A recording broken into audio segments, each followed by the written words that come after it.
filtering in. So, good morning.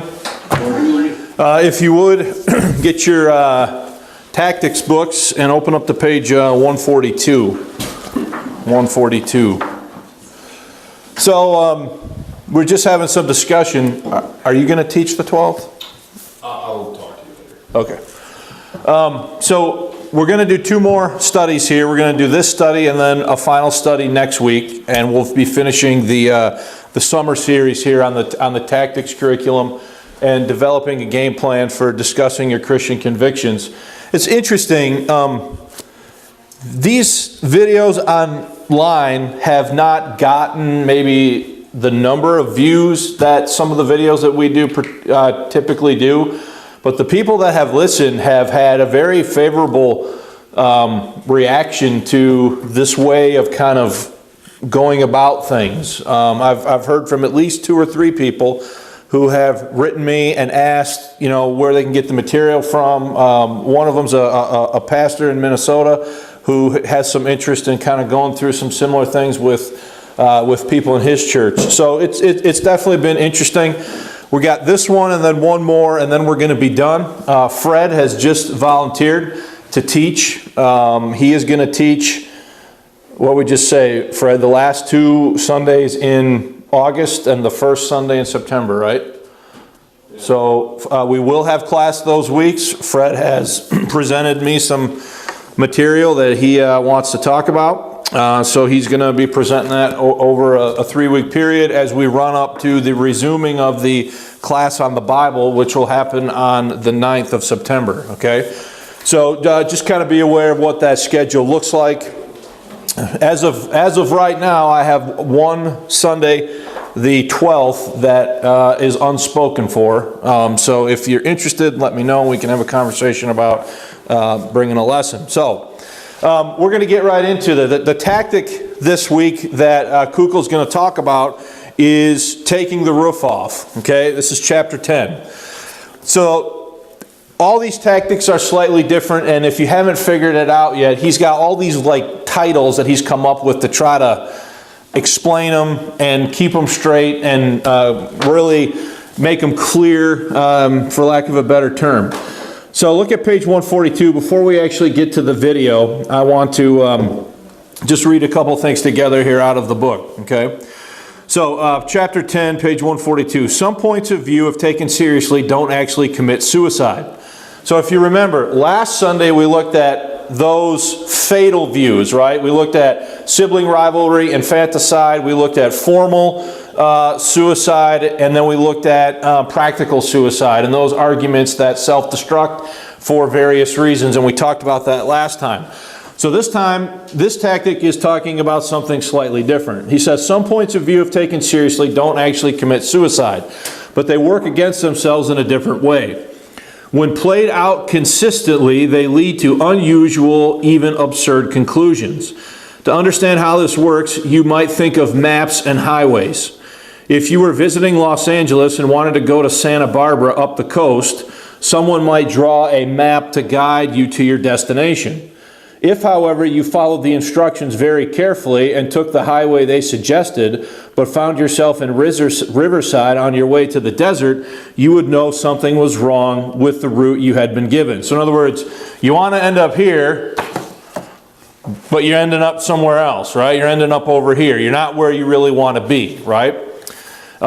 If, in similar fashion, worldviews are like maps. They are someone's idea of what the world is like. The individual ideas making up a worldview are like highways leading to different destinations. If you use the map but arrive at a strange destination, either part of the map is inaccurate, the part about the highway you were driving on, or the map itself is wrong for the map itself is wrong for the region. I think I made a comment, I don't remember if it was last Sunday or 2 Sundays ago, about how people rely on GPS now, and they don't really even use maps. There are people I know that argue that there's no need to even teach people anymore how to read maps, which I think is absurd. Personally, okay, I think that's ridiculous that you wouldn't teach kids skills with how to read a map and orient themselves and this kind of a thing, right? I realize that this last option is not likely when you're talking about real maps. I doubt if you would try to find your way around New York using a map of Chicago. But this kind of thing happens all the time with worldviews. Sometimes the roads are wrong on otherwise good worldview maps. At other times, worldview maps are completely inadequate for the actual terrain. Keep this illustration in mind as we explore our next tactic. It is a method that helps you determine the accuracy of someone's map to reality, their worldview, by noting where the route on the map leads them. And then he's got the cutout there. He says, if you help someone see in advance that the route his map recommends will actually lead him off the cliff, he might consider changing his course. He might even discover he is using the wrong worldview map altogether and exchange it for one that is more reliable, okay? So the taking the roof off tactic is going to be about helping people identify these inconsistencies in worldviews that will lead them in the wrong direction, okay? So in other words, there's a problem along those lines. So we're going to get to the video here, and he's going to kind of talk about this a little bit more specifically, and then there's a few spots again where I'll stop it and we'll talk about questions or comments.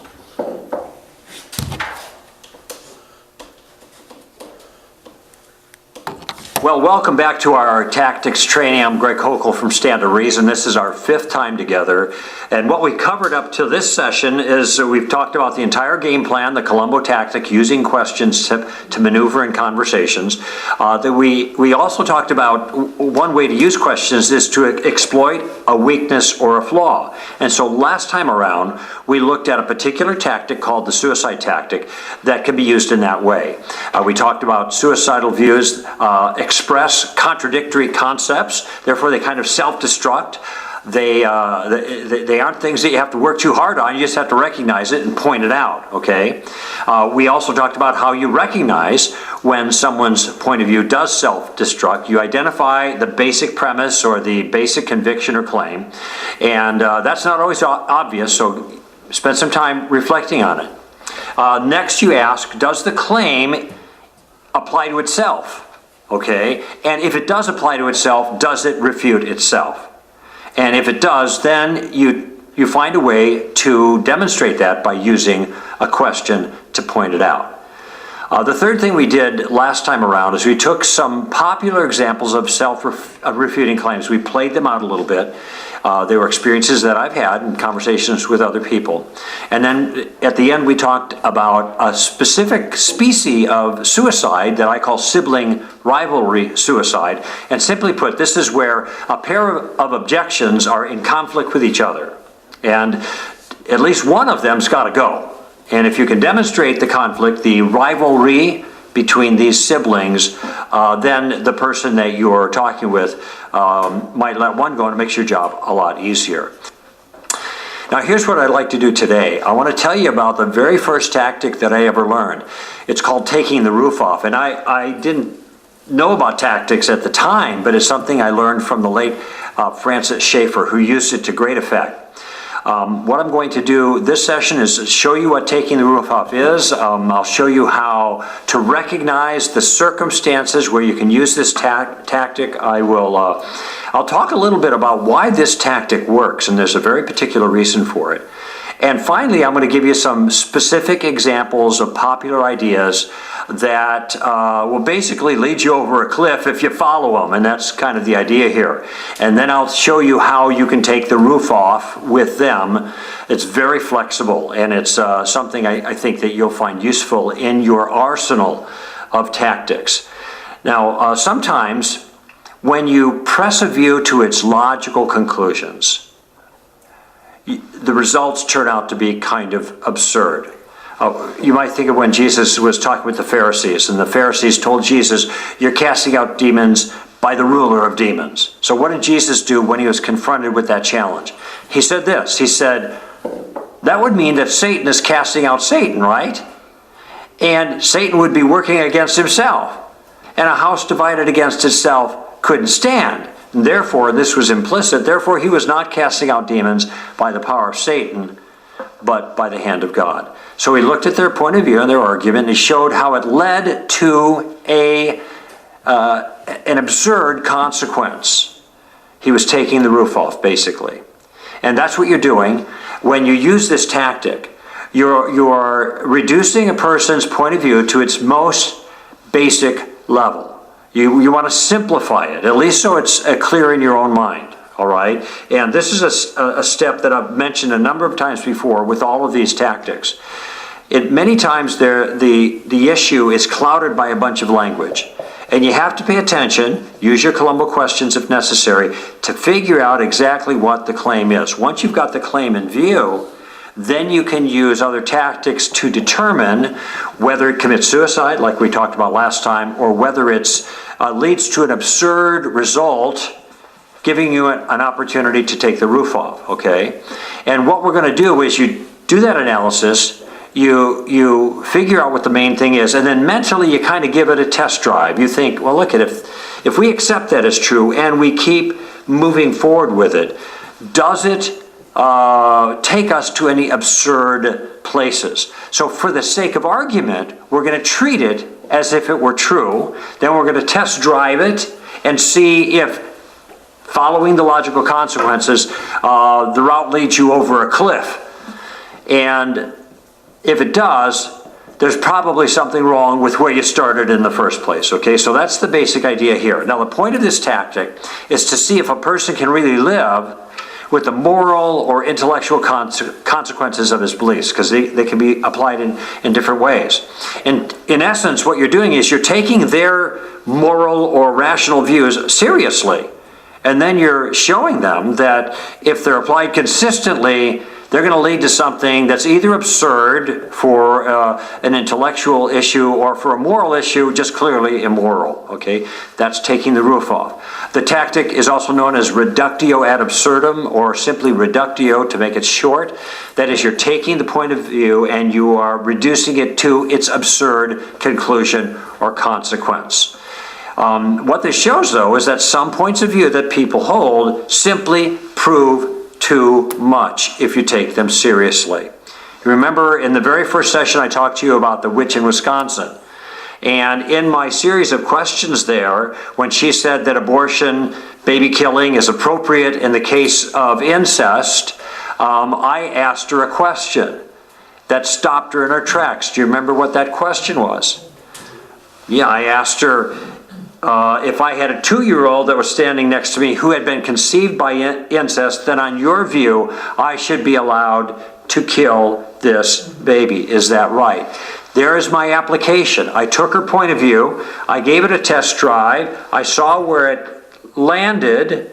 This is disastrous. It would lead to infanticide, affirming infanticide. And so then I just used questions to kind of make that point with her. At that particular point, I was using the taking the roof off tactic with the witch in Wisconsin. All right, let me explain why this tactic is so powerful. Francis Schaeffer, who developed... All right, before we get into that part, does anybody have any questions about the basic premise of this? Okay, so in taking the roof off, you, number one, reduce a position to its most basic level.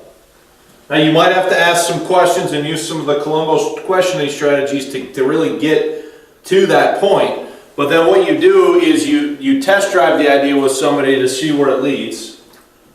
Okay, so you're saying this, yes, I'm saying this. Well, if I take that out to its logical conclusion, then are you gonna say this too? Well, no, I'm not gonna say that, right? So you test drive it to see where it leads, and if it leads to catastrophe, you point out the problem, right? And so you're working within the framework of what they say they believe. You test drive it, you see where it leads, and if it doesn't lead anywhere good, you point out the problem of it and say, is this really where you want to be? Well, no, that's not really where I want to be. So then, what's the problem here? Well, maybe we need to go all the way back to the beginning and figure out if your first assumptions, your first statements are true or not, okay? So this is kind of the basic premise of what he's talking about when he's talking about taking the roof off, all right? So we have any questions or comments about that? It's a tactic and it will work. Now what he's going to do here in the next segment is explain why it works. This tactic, and gave it its name, taking the roof off. observed something about the human condition. He said, look, given that Christianity is actually true, that means that every human being really is made in the image of God. Every human being must live in the world that God created. And it turns out if that person denies God or denies anything about the truth about God and his world, essentially anything about the Christian worldview, then he's denying reality in some sense. And there's something we know about reality. The real world that we live in, if you don't take it seriously, it has a way of getting your attention. You run into it. You have a collision with it. It may injure you if you don't take it seriously. Well, take that step just a little further. If you are denying some fact of reality, some fact of the Christian worldview, then your belief, contrary to the Christian worldview, is a denial of reality, and you're going to have there's going to be a collision between what the false worldview dictates and the way the world actually is. Okay, now Francis Schaeffer called this the point of tension. Now, last session, I mentioned something about Richard Dawkins and how on the one hand, he's a relativist. He doesn't believe in objective morality because he's a naturalist, a materialist. He's an atheist. He understands that if there is no God, then there can't be any morality. But then at the same time, he's attacking the God of the Bible in one of his books as being wicked and immoral. Now, you can't have both things. This is a sibling rivalry we talked about. But why is it that he makes this mistake? He makes this mistake because on the one hand, he's a rebel against God, and he wants to say the things consistent with his rebellious worldview. But on the other hand, he's a human being who lives in God's world, and God's world is absolutely thick with morality. And so he can't keep himself from making moral judgments, which he ends up making against God, and which I don't think apply to God properly. He's mistaken in that regard, but he is not mistaken in making moral judgments because that's part of the real world that we live in. Now, what happens with non-believers who do this kind of thing is they've kind of erected a protective roof over themselves. The roof protects them from the tension, from the consequences of their own idea. Because Richard Dawkins would have to look at something like gay bashing, which he thinks is terrible, and I do as well, and he'd have to say that there's no moral content to that at all. So he just avoids looking at that natural consequence of his view, and that's the roof that protects him. Okay, our job, Francis Schaeffer said, is to take the roof off. And we do it in a gracious way, but we try to make that person face the consequences of his own view. Now, I mentioned Richard Dawkins, the atheist, because atheism, I think, has lots of these kinds of examples in it, these kinds of collisions with reality. And what you'll notice, by the way, with atheists is when they collide with reality, that is, they run into something in the real world that doesn't fit their worldview, they just call it an illusion. So morality is an illusion. Consciousness is an illusion. Design is an illusion. These are the kind of things they say because they are denying those things that will not fit in the box of their worldview. So what happens if you have a moral relativist? Someone says there is no objective morality. So how do we take the roof off on a person like that? I heard one person suggest steal the stereo. Says there's no morality? All right, steal a stereo. What's his complaint going to be? You did something wrong? Stealing is wrong? You can't say that. So what we're doing in that simple act, and now I'm not telling you to steal anything, but you see the contrast, you see the conflict. In that simple attempt or that simple act, you are demonstrating that the person doesn't really believe what he says he believes. No, they want to talk about relativism when it's convenient for them, but in the real world, in day-to-day interactions, they're moral realists. They believe in it. So I've used this illustration before, but I've told the story of the girl who wrote me the philosophy paper, arguing that all morality is completely subjective and that there is no absolute truth and that you should be able to do whatever you want. So I took her paper and I wrote, F, I don't like black ink, and gave it back to her. Okay? Now, what was her response? she blew a gasket, right? I mean, she was so mad, and I just kind of let her do her thing for a little bit, and then I asked, when it seemed like she was calming down, I just said, "Are you done now?" She said, "Well, I guess." And I'm like, "Well, based upon what you've argued in this paper, can you explain to me how I've treated you unfairly?" And of course, well, I didn't really give her an F. I'd given her, the grade that she had earned based upon the writing requirements of the assignment. But it was a moment where here she is saying this thing, but I know she doesn't. So in her mind, she says this, so she's protected herself under this roof, right? And in reality, though, she knows, and I know that she doesn't really mean that. Because I could do 100 different things that are probably going to upset her, and she's going to say it's not fair. Well, if there's no objective morality like he's bringing out here, then how have I treated her unfairly by giving her an F for not liking black ink? So in other words, it all breaks down, right? So you identify what's going on, you test drive the idea, and then you point it out. This is the taking the roof off tactic, helping them face the consequence of their own view. Okay? Objective morality, and their reactions are going to show that. And what you want to do is, given that we know that deep down inside they believe in moral reality, that the human beings made in the image of God and they must live in God's world, we're going to try to construct some kind of situation that forces them to face the facts. That's how you take the roof off. And if you can use questions in the process, all the better. What about, let's say, naturalistic Darwinian evolution? So this is part of the atheist package. Now, I think Darwinian evolution fails on the merits, but there are other problems with it. And that is, if Darwinism is true, then put simply, the only rule that matters in the world is that the strong rule the weak. Not that the strong should care for the weak. That's a moral principle. There are no moral principles, no objective moral principles in evolution.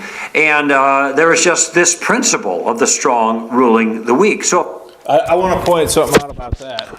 So according to evolution, if I'm a hungry lion stalking the gazelle herd for dinner, what lion am I going to go after? I'm going to go after the oldest one, the youngest one, the weakest one, the sickest one.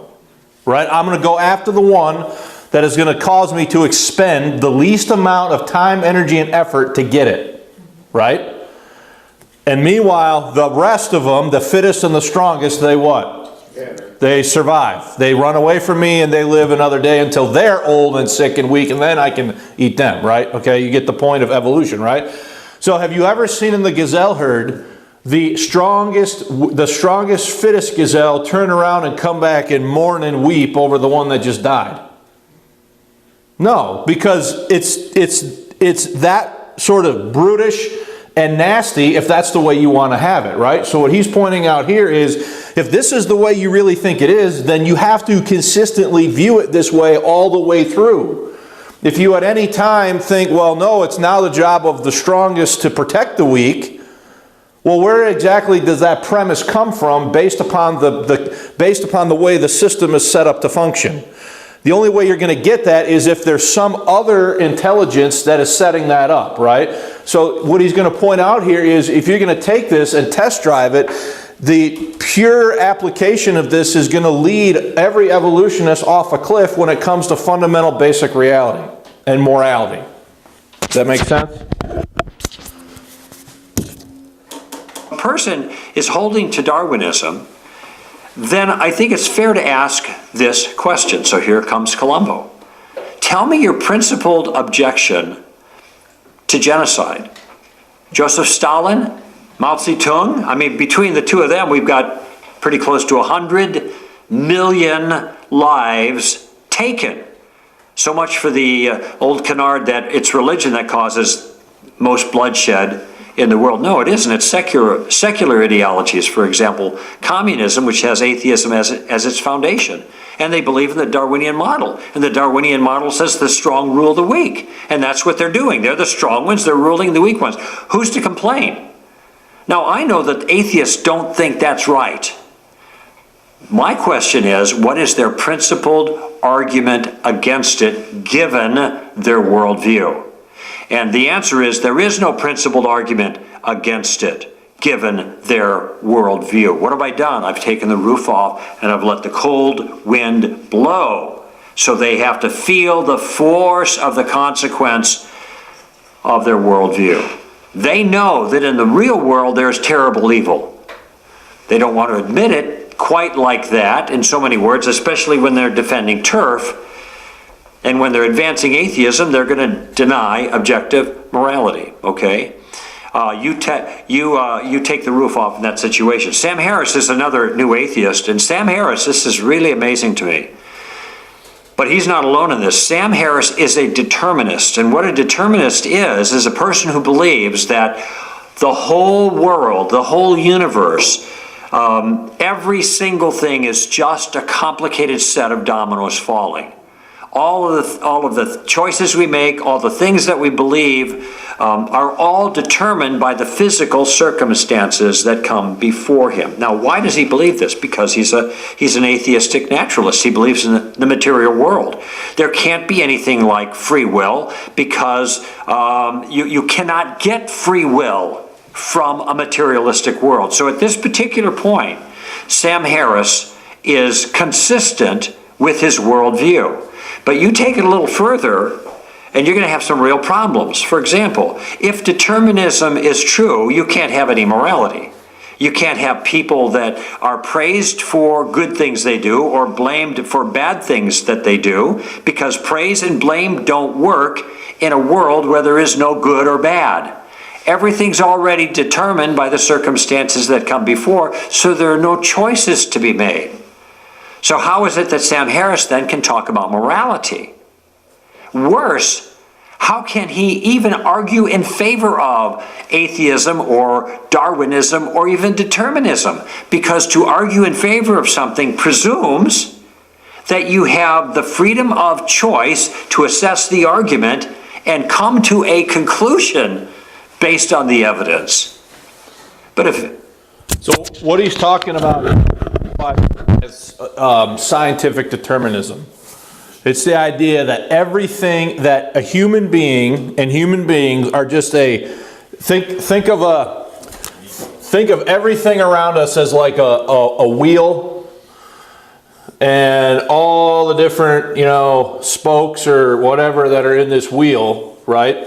So all of nature, human beings, and everything is just some part of this wheel that's spinning, and everything that happens is determined by cause and effect, and that you really are not free in any choice that you make. That's basically what Sam Harris is arguing for, right? And so he's pointing out that if that's true, then why do I care about morality at all? And why bother even arguing for the merits of atheism and determinism versus, say, Christianity or free will, if everything is already predetermined by this mechanistic system of nature that is just doing its thing? Okay? Is your hand up? Yeah.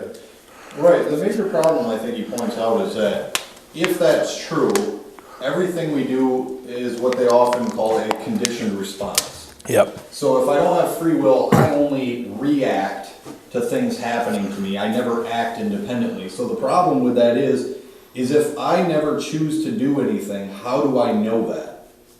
If every thought I have is a conditioned response, then how would I ever know it is? Yes, so that's going back to more of what we talked about last week on yeah. So for example, if I decide that I'm going to kick David in the shin, right? So I come over here and I kick David in the shin. According to this view, why did I kick him in the shin? Not because I chose to kick him in the shin, but because of conditions outside of my control caused me to have an inner bodily and brain state that caused me to do what?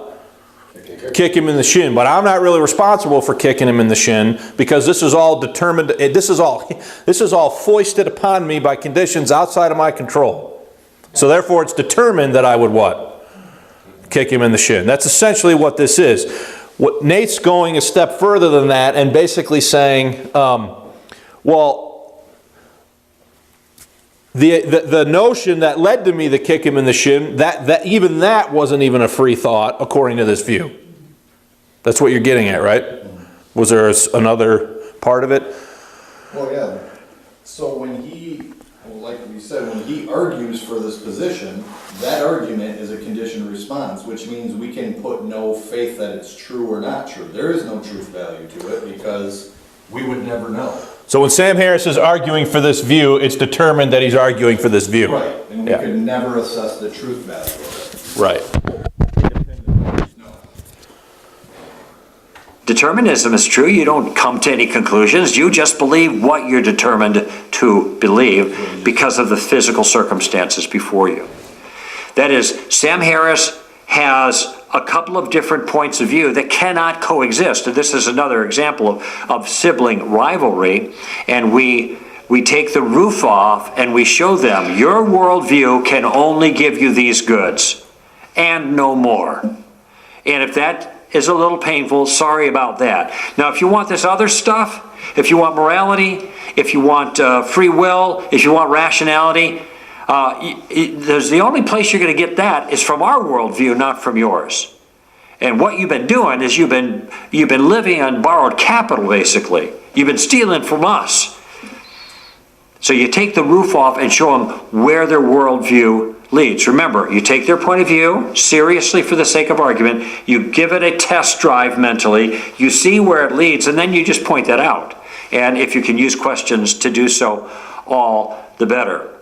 I had a conversation on the radio once with somebody called in about the issue of homosexuality. Actually, he was gay himself. And as he's trying to justify his own point of view, he said, well, I was born that way.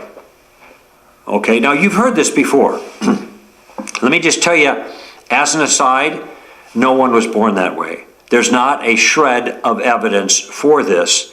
And everybody in the business, in the scientific business of assessing this question knows it. There's no debate about this, and the twin studies have proved this conclusively, okay? Even people who are gay or gay-friendly who are doing the research, they all acknowledge that there is no physical basis, no genetic basis for homosexuality. They all know this. You'll never hear this on CNN, but this is a fact, okay? Still, people will say, I was born that way, okay?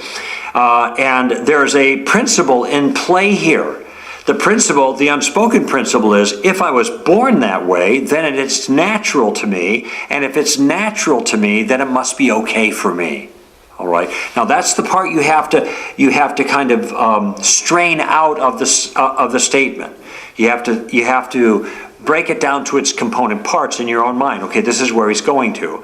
Now, does this conclusion that is implicit in the I was born that way defense of homosexuality, the conclusion that anything that's natural is moral, does that lead to any bizarre consequences? And the answer is yes, it does. And in fact, I use that on him. I said, let me tell you something. What I want to know is, how would you respond if I said this to you? Now I said to him, I don't believe this, but how would you respond if I said it to you?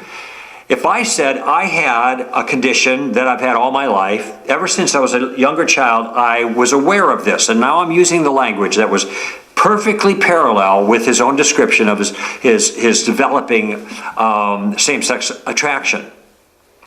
And but then I tell him what my natural impulse actually is. I have a natural impulse to beat up homosexuals when I meet them. So what think you? What say you about that? Apparently he didn't hear the part where I said, I don't believe that. And so he got really mad at me. And I said, look at Marty was his name. I'm not advancing that view. What I want to know is, what is your objection to my view in light of what you told me was a defense for your own view? That's all I'm asking. So what am I doing? I'm taking the roof off. I'm showing, if this is your morality, that just doing what comes naturally is therefore moral, then any kind of vice that I can claim is natural for me turns out not to be a vice at all. Even something like gay bashing. That's a problem. Okay. Actually, when you think about it, the difference between just doing what comes naturally and principled self-restraint is called civilization, okay? Animals do what comes naturally. Human beings, by contrast, Just doing what comes naturally can also be argued to be sin, right? are supposed to take their behaviors captive, if you will, to moral realities. We don't do our natural impulses. We say no to them because a lot of them are vices, not virtues. And therefore, this cannot be a good defense for homosexuality, okay? We learned that by taking the roof off. A number of years ago in the state of California, there was a criminal that was going to be executed, and Mother Teresa, when she was still alive, of course, contacted the governor of the state of California and was trying to get the prisoner's sentence commuted. And here is her logic. She said Jesus would forgive. Now, would Jesus forgive? Well, yeah, if the person is repentant and turns to Christ for forgiveness, yeah, Jesus would forgive even a gross murderer. But is this a good argument for the governor to commute the sentence? And the answer is no, and because the rationale or point of view proves too much. So what is the point of view? The point of view is that wherever Jesus would forgive, we should not punish. Okay? But what would Jesus forgive? He'd forgive everything if we ask for forgiveness. So this becomes an argument not against capital punishment, but an argument against all punishment of any kind. Again, it proves too much. Now, I think that God has his court and man has his court. And the court that man has is one that God has given to him. And therefore, God can do what he wants in his court, but man has to do what is appropriate in that court environment. And forgiving every criminal is not appropriate, even though Jesus would do it. How do we know it's not appropriate? Because we take the roof off. And following that rule would mean we'd have to end the prison system entirely, okay? Now, how about the person who says, well, I'm not hurting somebody, okay? A lot of times in moral issues, you'd be talking about these things, trying to make a case about something, and they'll say, well, I'm not hurting anybody, so therefore my morality is okay. That's the implicit conclusion, all right? I remember having a conversation at a wedding, and we were all at a dinner table, and there was an attorney sitting across from me, a young lady who is not a Christian, and this point came up. And I said to you, so you must have been really upset when they prosecuted that doctor who molested that woman while she was under sedation. And she said, no, I thought that was terrible. And I said, well, wait a minute. He wasn't hurting anyone. So in that situation, her moral rule was fulfilled, but it was obvious that this person was doing something that they shouldn't have been doing. Think of a peeping Tom, for goodness sake. Why is that illegal? They're not hurting anybody. And in fact, people who are being peeped on don't even know they've been peeped on much of the time. So where's the harm in that?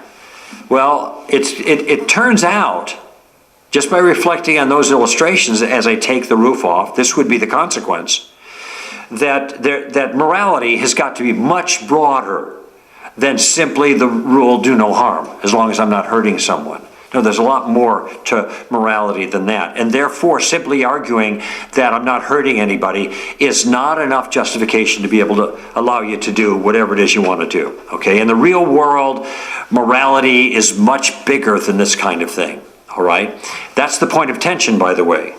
The person wants to limit morality to this particular thing because it's comfortable for them and maybe justifies their own views, but at the same time, they have to live in God's world.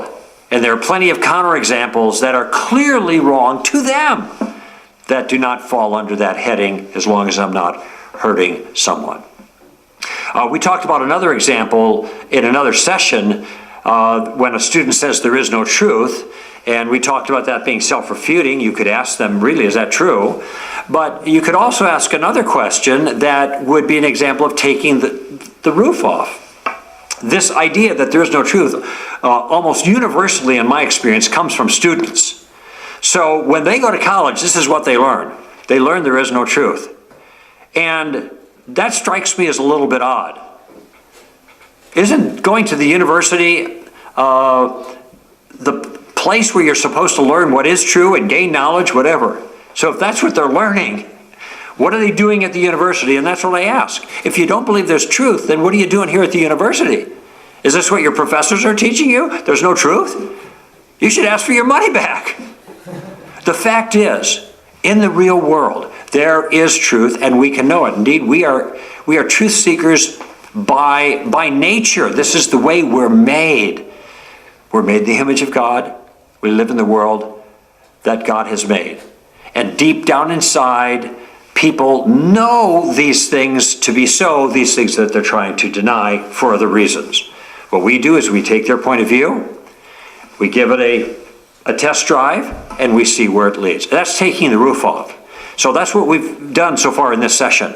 We learned the basic tactic, taking the roof off. We learned the 3 steps that you need to take in order to use the tactic. You reduce the point of view to its basic premise, and then you adopt it as true for the sake of discussion. Let's say you're right about that, okay? If you're right about that, then where does it go? And then we reflect on where it goes. And if it turns out, when we give it a test drive, when we force the person to face the logical consequences of their view, if it turns out to take you over a cliff, if it turns out to be absurd or obviously immoral in the case of moral issues, then we know that the starting place is probably a bad starting place. And we want them to consider maybe adopting a new starting place. Something must be wrong with the view that you began with that leads to this end. That's Reductio, the Reductio ad absurdum. That's taking the roof off.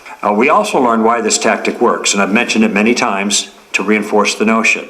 It works because God actually exists. Human beings live in the world that God made. They're made in the image of God, and they cannot get away from that. And every person who denies any of those facts or any facts related to that are going to have to live in a way that contradicts some aspect of reality. And that's the tension. The way they believe the world is and the way the world actually is, that's the point of tension Schaeffer talked about, that we can, if we're watching for it, we can exploit it. And people have tried to protect themselves by erecting a kind of roof to protect them from their self-deception, to shield them from the logical implications of their beliefs, and they're not willing to follow those out. Okay, well, this is what we do. Gently but firmly, we take the roof off, we try to deprive them of their false sense of security, and we show them where their view actually leads, okay? And we always use what? Questions whenever we can. So here's your homework. I want you to be alert this week to points of view that might lead to absurd conclusions if they're practiced consistently. And again, take the other person's point of view, reduce it to its basic premise, give it a mental test drive, see where it might go. And maybe you'll find out that it leads them over a cliff or into a ditch. Then you come back and you take the roof off and you help them to see the consequences of their own viewpoint.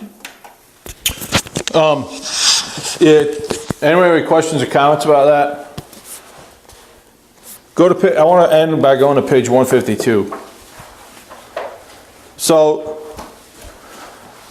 it's no secret to most of you that I've been doing a lot of reading and research and thinking about things related to the English Bible and the King James and so forth. And there's a position out, I'm going to use this as an illustration of what he's talking about. There's a position out there that's called the pure Cambridge position. Okay? And what the pure Cambridge position teaches is that if you want the perfect Word of God, you need to get a circa 1900 Cambridge edition. Okay?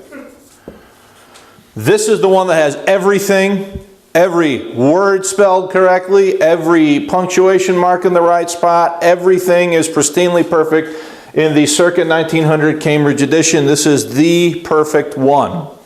Okay? Now, okay, so let's test drive that. What if I have a King James Bible that's not a circa 1900 Cambridge edition? Does that mean I don't have the perfect Word of God? According to them. Okay, how many people, if you take the percentage of people worldwide who are King James Bible believers, that percentage of people means how many of those people, which are a clear minority, how many of those people have a circa 1900 Cambridge edition? Not very many. So does that mean they don't have the perfect Word of God? According to this, right? So that means if I go to a bookstore and I want to buy a King James Bible and they don't have the circa 1900 Cambridge edition, does that mean I don't even have God's perfect Word available to me to buy if I don't have it on the shelf as an option to buy? According to them. Okay, and more than that, what if I lived before 1900? Does that mean I'm just, well, out of luck because I lived before the one that was printed that got everything perfect? Evidently. Okay, so understand, a view like this comes from the right heart and the right motivation to want to have God's perfect Word, right? But the problem is it ultimately goes too far. It excludes anyone before and puts into serious jeopardy anybody after, whether or not they have the right one or not. Okay? Now, that's what we're talking about when we're talking about taking the roof off. Facing the consequence of the view. The consequence of this view is not helpful to me as a King James advocate. In fact, I think it's detrimental and does more harm to my position as a King James advocate than it does help. But there are people that are willing to go, throw down over this. Or intellectually throw down over whether or not you have the circa 1900 edition. Okay? This is an example to me of, okay, identifying the position, test driving it, see where it goes, and say, is that really what you want to say? Because I think it's not, right, in the end. So let's look at page 152 and 153 as we wrap this up. So faith versus facts, bottom of page 152. Some people think that facts and knowledge make faith impossible. The reasoning goes like this. Hebrews 11:6 says that without faith it's impossible to please God. Faith is believing things we cannot know. Faith and knowledge then are at opposite ends of the spectrum. The more facts we have, the less room there is for faith. God is most pleased then when we cling faithfully to our convictions in spite of the evidence against them. Okay? If this is your view, following this route will lead you into a spiritual ditch. First, apologetics giving evidence in defense of the truth must or would be misguided. This is scripturally absurd. Peter says we should always be ready to make an apologia, a defense for our hope. 1 Peter 3:15. And Jesus and the apostles gave evidence regularly. And I might add, Paul himself says that he's set for the defense and confirmation of what? The gospel, right? Second, if knowledge and faith are inversely